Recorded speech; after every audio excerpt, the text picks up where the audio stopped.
ASM Podcast, episode 7 is a go. Let's go! Welcome everyone to the ASM Scholarships podcast. I'm here today. My name's Chris Vidal. I'm the founder of ASM Scholarships. I'm also here today with Fabian and Lloyd. How's it going, guys? Yeah, good. Fantastic. Awesome. Well. We're just waiting for this storm to go by at the moment. So if you haven't realised, actually Hurricane Doreen just kind of passed us. We didn't get hit too bad, which is good. But we come into the office today really because we kind of got stuck at home and we just thought, screw it, let's come in, right? Yeah. So we had enough of being indoors. But today's episode, we're going to be talking about your first week at university, college, what to prepare, what to take.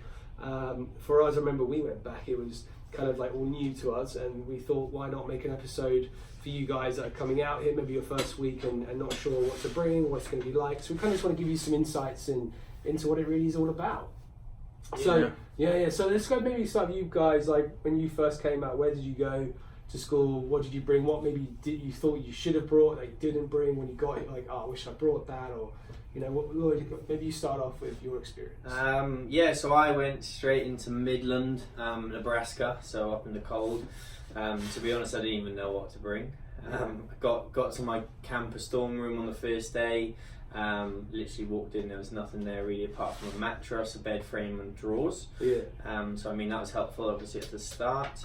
You went on the floor, right? Yeah, I was super jet lagged though, so I went in and the first thing I wanted to do was sleep. So for a few hours, I think pretty much the first day I slept just on a mattress. Yeah. That was it. No sheets. Nothing.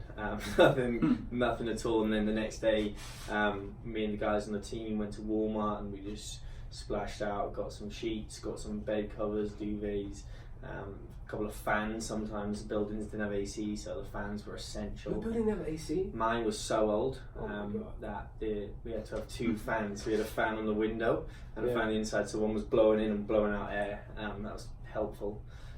So that was that. Had a little fridge, obviously TV.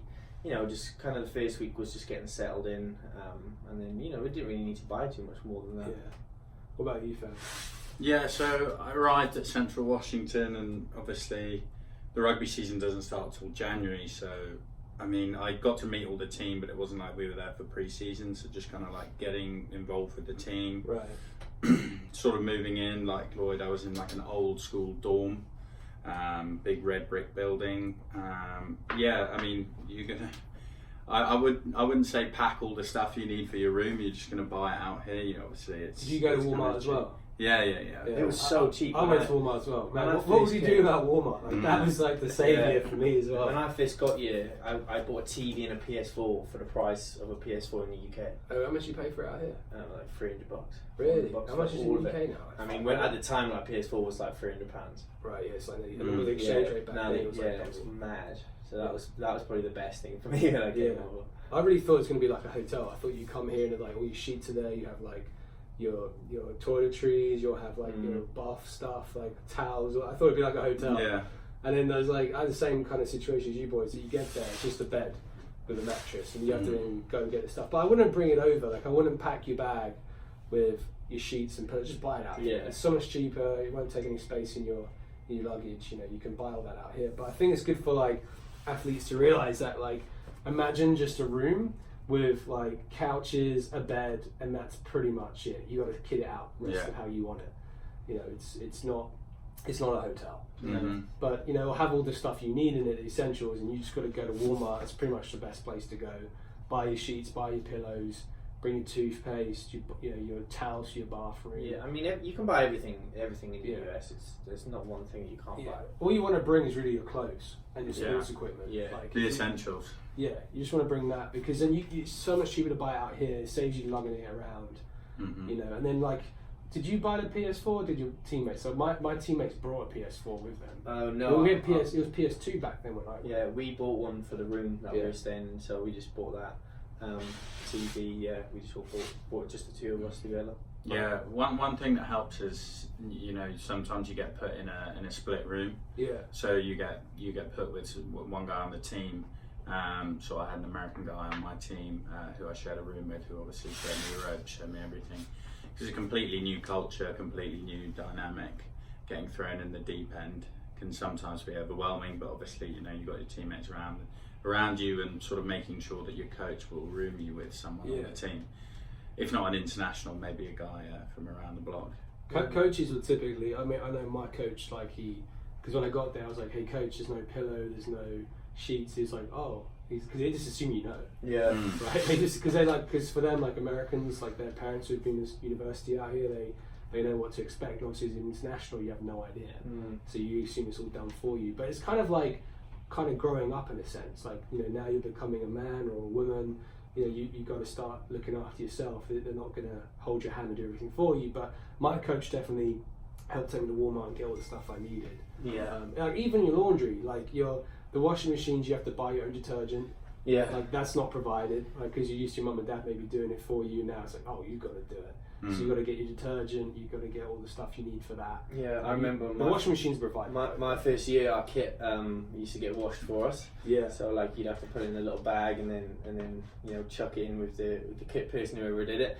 The amount of times that I used to get told off because I would try sneak like my own socks or my own like tops and stuff in there, like it used to happen so much that you'd be like, you can't do this, and I'd be like, oh god, chuck these in as well. But no, I didn't get away with that for long. How did you guys find? Okay, so like, now we say we moved in, right? We bought our stuff that we need. The room's kitted out. You got your teammates, because like typically my room I had 3 other teammates, so like they pretty much bought everything we needed, right? And what was cool because all my teammates were American, so they bought like their parents gave them like cookies and food. It was great. Like we had everything kitted out. So definitely recommend if you're rooming, get a few Americans on your room because they'll bring everything you need. And then 2 of my teammates had cars, so like, you know, we need to get anywhere, they'd go. But I know, like, so I was in an apartment style room, but did you guys have apartment style rooms or just like those? Yeah, I had single rooms. I had like a big room, and then you go in, and then it was like 2 rooms in one. So we had a wall and a door that split 2 rooms. Got it. So that was pretty nice. Did you have like a little living room? No. Yeah. What did you have? No, mine at Central Washington, mine was very basic. Yeah. So it was just like probably 20 feet by 20 feet. Yeah. 2 beds in there. My American teammate brought everything in. And then when I transferred over to Arizona, that's when it was a whole different ball game. Yeah. Obviously a big Division 1 school. I was in an apartment block with a rooftop pool. Which was just nuts, and everything. It had a living room with a TV and couch and marble countertops and stuff like that. So, yeah, that's the sort of difference between Division 1 and Division 2, I guess. Is there's more money for those apartment buildings. Yeah. I know the one at Johnson and Wells, which is NIA. They have a swimming pool in there, and they have a nice. It's like a big building, and then everyone there's got basically kind of like a little quad of a room. Yeah. Like kind of like a cube quad. And then they have a nice swimming pool, they have a gym for everyone else. I mean, I had all of that. I had all of that at Charleston. Obviously, the pool was indoors. Right. When you transferred. Yeah. It had a gym. It had everything that you pretty much needed. You know, I liked the whole setup of like a dorm room because obviously you don't know who you're going to be living next door to, and to be fair, when you're in season, like the amount of times I spent in my room was pretty limited. Yeah, I'm like barely was in my room just at night time.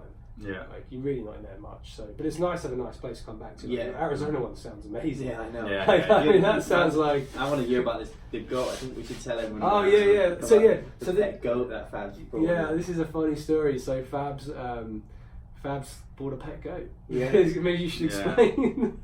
It was a bit of an attention-seeking sort of tool. This is Arizona, right? Yeah, University of Arizona. I lived with 2 Australians and 2 English guys on the team. We thought a dog would be too much hassle, so we ended up getting a pet goat. How did you get the goat? A local farm. So you just went to the farm and bought the goat? Yeah. How much did you pay for a goat? The goats were $80, but $80 because he had blue eyes, they charged us an extra $40, so it was $120. It's quite cheap for a goat. And what did he name it? Nigel. Fed him. Yeah, I probably spent half my allowance on carrots and spinach for him. Where did he live, in your garden or? Yeah, he lived in the garden. We had a little shelter built for him. He got pretty acrobatic as he grew up, so he was able to climb our 6-foot fences. So at that point we had to return him to the farm, but you know, it was sort of talk of the town. We walked him around campus a few times, got a couple of weird looks. We've got to get some pictures of that. Yeah. Did like security or anything ever come up to you and be like, you can't walk this goat around campus? Well, no, a funny story. The landlord, he had a guy come in to de-weed our whole living area, the whole property. And he comes in, he goes, "Oh, all the weeds are gone. There's no weeds here." And then he sees our pet goat running across the room, and he goes, "Oh, that's why." We actually do a good service. Yeah, good old Yeah. Nigel had de-weeded the entire property. So It's not bad. yeah, he was a character. That's the first I've ever heard is someone having a pet goat. I've never heard of that. And then it's cameras. I can see why you did it, but that's another story, I guess. Yeah. I mean, yeah, at least that shows how laid back most universities are for you. I've known people that had they brought their dogs in from time to time, Yeah. on the weekend or something, because they missed them, but never stay. I knew people that snuck cats into their room and stuff. Yeah. Like, had like a little cat running around. But I think, It's not really normal. No, You went to a it different level wasn't. there, Fabs. Yeah, It must have been a outside. goldfish is normally like a thing. Yeah, I've seen 2 people have goldfish. Yeah, when was I had a in pet college. fish.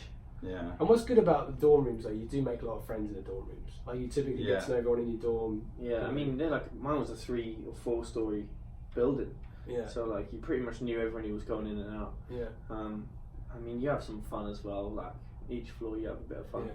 So, And you get an RA in your building, so Yeah. sort of resident advisor, I guess it stands for, and they're an older person who's in there who sort of shows you the ropes as well. Yeah. So it's not like you're just thrown in. If you need anything, you got them, and then I guess they're a reference point as well as the coach. They're the people who you're going to be in most contact with. the RA is a really good job to get as an athlete as well, because if you haven't got a fully funded scholarship, you can get you won't get the RA job after your first year. Normally, you have to build up your credibility why you deserve that job. But if you apply for it normally in year 2, you can get that job, and that pretty much means you're going to be on a full ride. It's free housing, it's free. Because you get free housing, free food in most cases. Yeah. So if you've only got a partial scholarship, that's going to offset a lot of your cost. Yeah. So it's a great job to get. More responsibility with it though, because you are in charge of the whole building when you're in charge of Or at least your floor, yeah. Yeah, at least your floor. So you do, that's why they kind of want to get to know you first before they do that job. But it is a good one to get later down the road.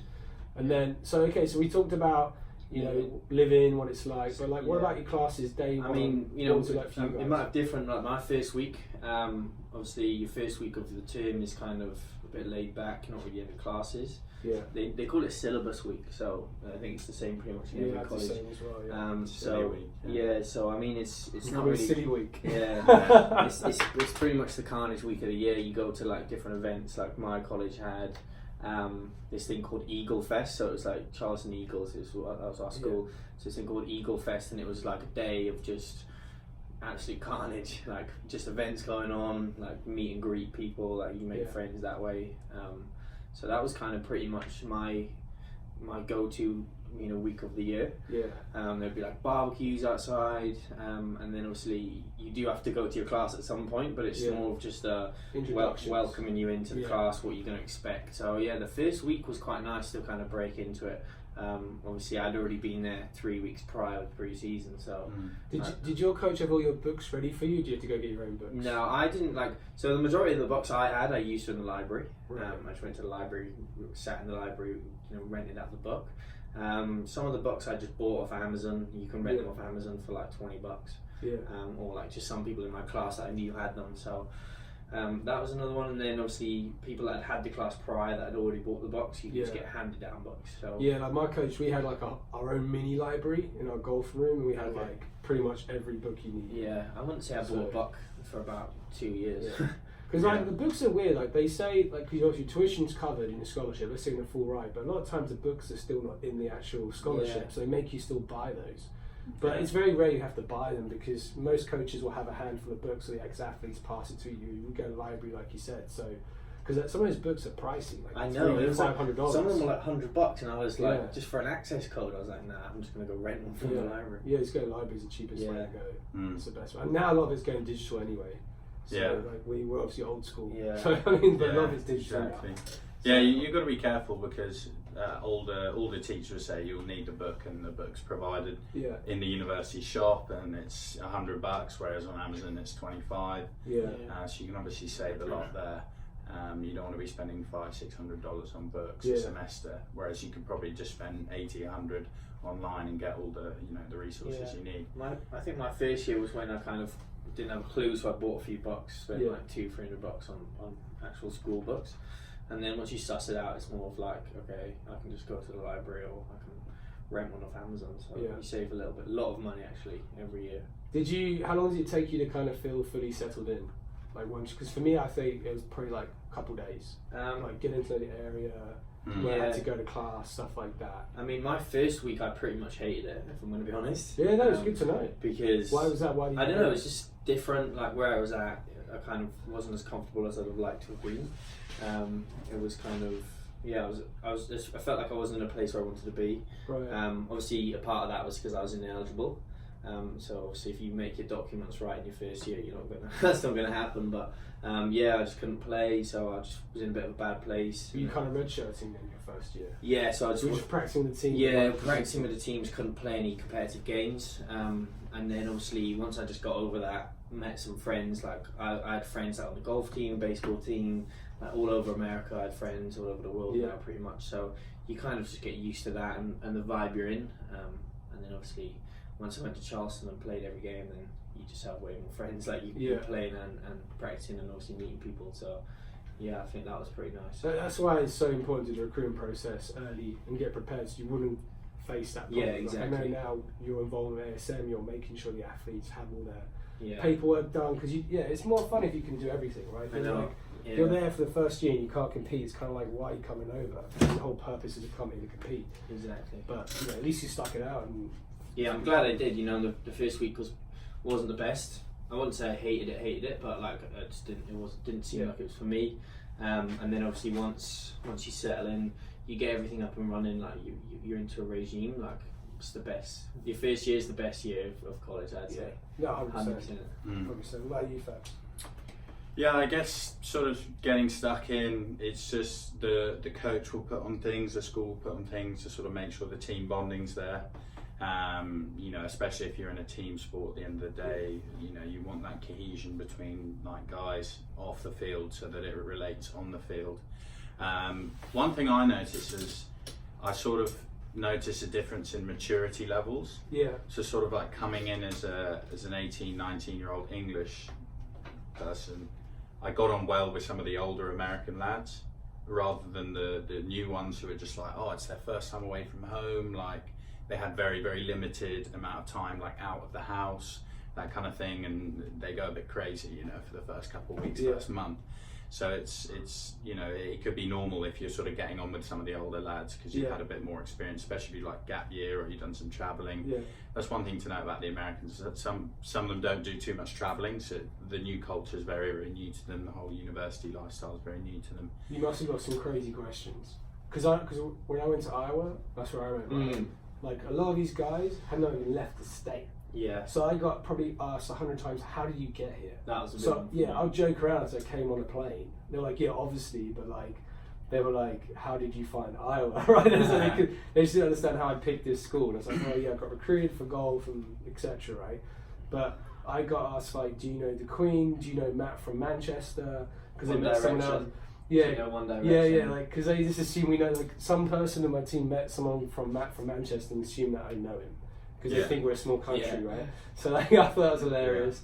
But then I just went along with it sometimes because it's just funny. Yeah. Like being my last name being Vidal, like a lot of the girls heard of Vidal Sassoon.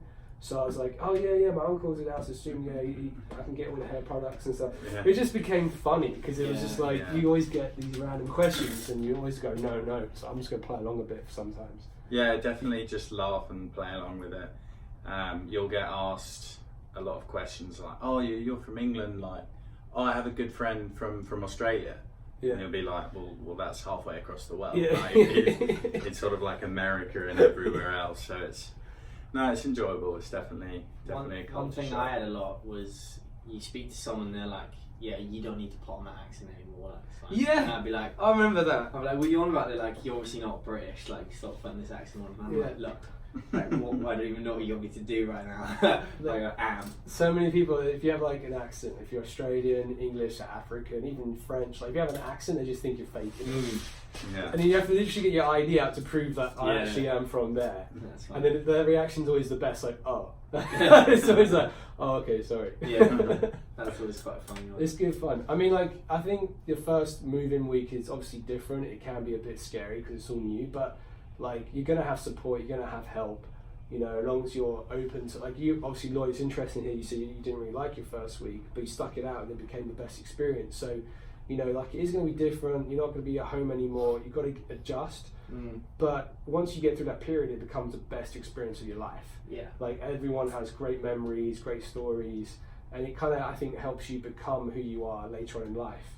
You know, from that first 2 weeks, like moving in, getting adjusted, helps you. I mean, companies, you look at in terms of job prospects, if you go to a different university abroad, they definitely view you as someone that's able to adapt faster, learn quicker, make friends. It definitely gives you, I mean, you work a lot of the academic side of things, Fabian, the academic scholarships that we do. Yeah. I know you work a lot of companies, you talk to them, and it's something they look for a lot in somebody, right? Yeah, definitely. When they're looking at a CV or resume, and that if it pops up that you studied abroad, it's definitely something they want to talk about straight away. Like, what did you learn from that experience? Like, how did it sort of differ? How do you think you grew as a person? Because at the end of the day, you're going away from home. Like, it's not like you can drive back from university. It's getting out of your comfort zone. And sometimes, you know, companies obviously want to get you out of your comfort zone to see how you adapt, that kind of thing. So it's all about sort of, you know, adapting to your surroundings, seeing how well you work with other people. Because obviously it's a completely different culture, and when you go into the workplace, there's a lot of different cultures sort of clashing. So it's definitely, they think you're more open-minded, I guess. So it definitely helps in that regard, on an application for sure. Good stuff. All right, I'm going to look at any questions you got on the gram. I've got a couple here. So I got one that says, I'm just trying to read it. It says, did you guys have to buy your food, or was it provided? So a lot of the food's provided on campus in your cafe, but if you want to have snacks and stuff in your room, you can go buy that off campus. You guys do the same thing? Yeah, one thing I even had as well, you probably had one as well, is that you had like a flexi cash card.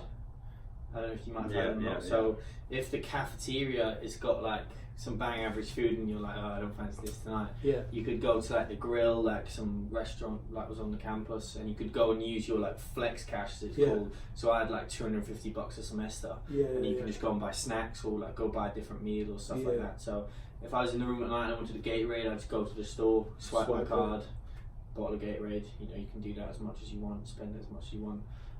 My first year at Charleston, actually, when I had that, I spent $250 probably for the flex cash in about 2 months. Yeah. Like comfortably. I was living like a king for 2 months, and then like the last 2 months I was just like, oh no, like what have I done? Next question I have is, can you get a job on campus? Which is, you know, the answer to that. So yeah, when you come to university on your F1 visa, you're allowed to work up to 20 hours a week on campus. So a campus-related job, you know, if there's like a Starbucks on the campus, or you want to work in the library or the gym. Library's the best job. Library's the best job because you just sort of sit there and make sure it's students coming in, you do your homework. That gym's always a good one as well. Gym's good to like meet people. Yeah. Because you meet everybody's like kind of like an athlete as well. So you can, you know, especially with an accent, you'll make friends fast as well. Yeah, gym's good. But you can work on campus and you can get paid for it. You can get like $400 a month. Yeah, you can get more if you're in like Cali. I've heard people make as much as $2,000. Wow. Yeah, between $8 and $15 an hour. I mean, it depends what type of season you're in as well. Like my fall, it was impossible. I would be able to work like probably 2 hours a night. I didn't work, but if the boys that did would go to the library at like 8 till 10, and then they'd be done. But like the spring, when you're more relaxed, like obviously depending on your sport, you could go like do 5 hours, 6 hours. So it's pretty decent. Alright, I'm going to take one more question I got here, so I think it's a pretty good one. It says, how do you know what type of dorm room you're going to get before you come out? Which I think is quite a good question. So basically, when you're in this recruitment process and you're speaking to coaches, that's one of the things that we actually do at ASM. We'll actually ask the coach which dormitory he's going to get, because there's different types, right? You've got you kind of like your cube, which is like you and one other person. Typically, those bathrooms are all shared as well. Then you get kind of like the apartment styles, which you had at Arizona, had in Iowa, which are kind of nice because you kind of have a little kitchen, you have your own bathroom, your own rooms, living room, and then you can actually live off campus, which we didn't really mention, but you typically don't do that your first year, it's typically your second, third and fourth year. Most schools require you to be on campus the first year. It's really for your benefit to get around easier. They can make sure you don't go crazy off campus as well. First years, it's like your first year dorm room. So like the dorms of the first years are all together. So all the freshmen, it's your freshman dorms. You're all there together. So everyone's in the same boat as you. That's where the rooms are kind of basic, and then the more years you go, the more get kind better of rooms. And then if you go off campus, you'll normally go with a couple of other teammates, get your own place together. You typically do that at schools where they're not covering the housing and the scholarship so much. Because if you're getting a scholarship, your accommodation is going to be covered in your actual scholarship on campus, but it's very rarely covered off campus. Unless the school owns like a house off campus. Some do, but it's rare. It's normally Division 1 schools that have stuff like that. It's definitely looking into what your scholarship entails and also sort of the laws of the university. Because if you got a full ride, if you got a fully funded education, that means you got your room and board and meal plan covered. So why wouldn't you stay on campus? Because you've got that all covered. If you don't have it covered, say you've got all your tuition covered, but you have to pay room and board, which is varies between $6,000 and $12,000 for the year. Definitely look into the sort of university rules. I know a lot of them require you to stay on a dorm for your first year. So you definitely have to do that, but some don't, and it can be a lot cheaper. You can get housing. Like you might have friends and family that live off campus. We've had that a few times. Our clients are like, "Hey, I have like an uncle that lives off campus. Can I stay with them?" It's like normally if that makes it cheaper, you could do that as well. So, exactly. But it's all about asking the coach. You have to ask the coach a question, and we do that for you, ASM. If you're a client of ours, we just simply ask coach, like, what's your accommodation looking like? What's it going to be? Get pictures beforehand so you can see it, and then we'll basically give you a checklist of everything you need to take as well. But it's just asking the questions. I mean, overall, I think your first year it's going to be basic because obviously you are first year, but that makes it, I think, more fun because you have to learn to adapt to what you've got, and then obviously you make the best out of what could be a bad situation if you've got a small room. But I think like I said, the first year is the best year to have. Obviously because everything's basic, you just getting to know everything. That's where you have the most fun for sure. If cost is going to be an issue, you ask the coach, is there anyone off campus looking for a house or has a spare room? He's going to put you in a room there. So it might be a little bit different, but you're going to save a lot in the long run for sure. Cool. Well, I think we're going to wrap up this episode. So we hope you found it enjoyable, give you some useful information. We don't charge these episodes. These are completely for free. So if you enjoyed it, all we ask is you tell a friend, share it out to your friends so they can learn more about scholarships and recruitment process. We'll be back again next week for another episode on the college recruiting process. We do lots of different things here about how to get scholarships, what's it like in college, all sorts of stuff. If you have any ideas for us, please send us a suggestion to media@asmscholarships.com if you have an idea you'd like us to talk about. Thanks again for tuning in on the podcast. If you're watching us on YouTube, thanks for watching on YouTube, and we'll see you again soon. Take care. Bye, guys. Bye, guys.